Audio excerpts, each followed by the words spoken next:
আসসালামু আলাইকুম, স্বাগত জানাই আরেকটা নতুন ব্লগে। আশা করি সবাই অনেক ভালো আছেন। আলহামদুলিল্লাহ আমরাও কিন্তু অনেক ভালো আছি।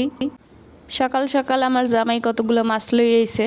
অবশ্য দুঃখের সাথে বলতে হইতে আছে মাছগুলো সবই পচা।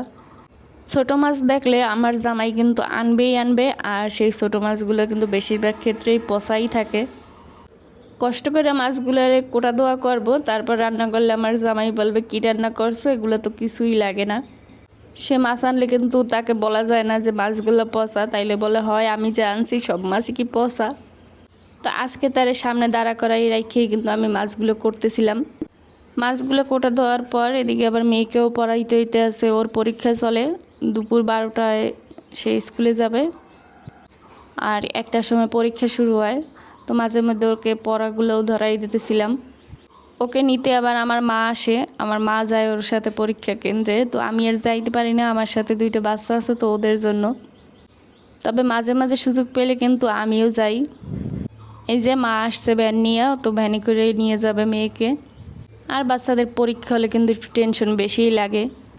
এদিকে মাছ রান্না করতে যাইয়ে মাছের অবস্থা অনেকই খারাপ, সব ভাঙ্গে চুরে গেছে, একদম ঝোল টোল টানাইয়ে ফেলাইছি, এরপরও ভালো হয় নাই। আর ডাল রান্না করতে আসি, সাথে ভাজিও রান্না করছি। ছোট দুইজনকে একসাথেই গোসল করাইছি।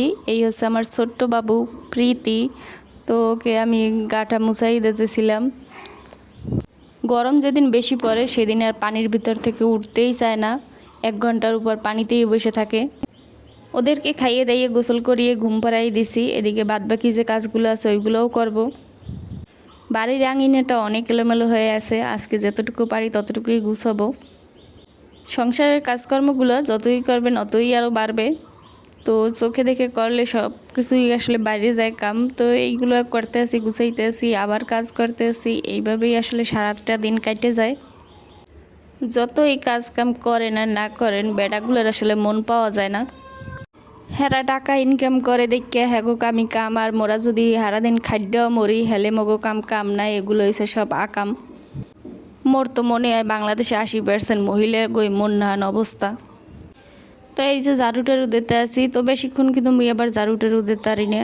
তো মোর কোমরে প্রচণ্ড পরিমাণে ব্যথা হয়, হয়তো ক্যালসিয়ামের অভাব নাইলে সিজারের জন্য, জানি না। তো অনেকে বলে সিজার করলে কোমরে ব্যথা হয়, অনেকে বলে ক্যালসিয়ামের ঘাটতি থাকলে কোমরে ব্যথা হয়, জানি না। তবে আমার প্রচণ্ড ব্যথা হয়, আমি দাঁড়াইতেই পারি না তারপর সোজা হইয়া। এদিকে ঝাড়ু টাড়ু দেওয়া শেষ করে ফেলাইছি। আর আজকে আরেকটা জিনিস আপনাদেরকে দেখাই। এই যে মানি প্ল্যান্টের 2টা লতা আমার ভাইয়ের কাছ থেকে আনছি। তো আমার ভাই থাকে বরিশাল শহরে, সেখান থেকে নিয়ে এসেছি তার কাছ থেকে। অনেক জায়গায় মানি প্ল্যান্ট গাছ বিছরাইছিলাম কিন্তু পাই নেই। তো অবশেষে আমার বাড়িতে দিয়েই আনছি। তো এগুলো আনার পর আবার সবাই দেখে বলতেছে যে এগুলো দিয়ে আমাকে বাড়ির পিছনের জঙ্গলে অনেক আছে। তো অনেক দিন থেকেই ভাবতেছিলাম যে মানি প্ল্যান্ট গাছ লাগাবো ঘরে, কিন্তু পাইতেছিলাম না। আজ যখন পাইলাম তখন শুনি যে আমাদের জঙ্গলে ভরা। তাই জঙ্গলেই চলে গেছি, আর জঙ্গল থেকে অনেকগুলো মানি প্ল্যান্ট গাছ তুলে আনছি। এই মানি প্ল্যান্টগুলোও ঘরেই লাগাবো। তো আমার ছাদের গাছগুলোর অবস্থা কিন্তু অনেকটাই খারাপ, ছাদের গাছগুলোকে একদম ভাঙ্গে চুরে ফেলাইছে মিস্ত্রিরা কাজ করে। কিন্তু কি করব, ছাদে আর গাছ লাগাইতে পারতেছি না। কিন্তু গাছ লাগানো আমার একটা শখ, আমার ভালো লাগা। তো তাই ভাবলাম যে ঘরের ভিতরে এখন গাছ লাগাই। এই যে মানি প্ল্যান্ট গাছগুলো সুন্দরভাবে লাগাই দিতেছি। এটা আমার একটা ফিশ ট্যাঙ্ক। এখানে আমার একটা সুন্দর একটা মাছ ছিল, কিন্তু মাছটা মারা গেছে। তাই ভাবলাম এটার ভিতরেই লাগাই রাখি, যে কোনো একটা কাজে তো লাগবে। আজকের ব্লগটি এইটুকুই। সবাই অনেক ভালো থাকবেন। আল্লাহ হাফেজ।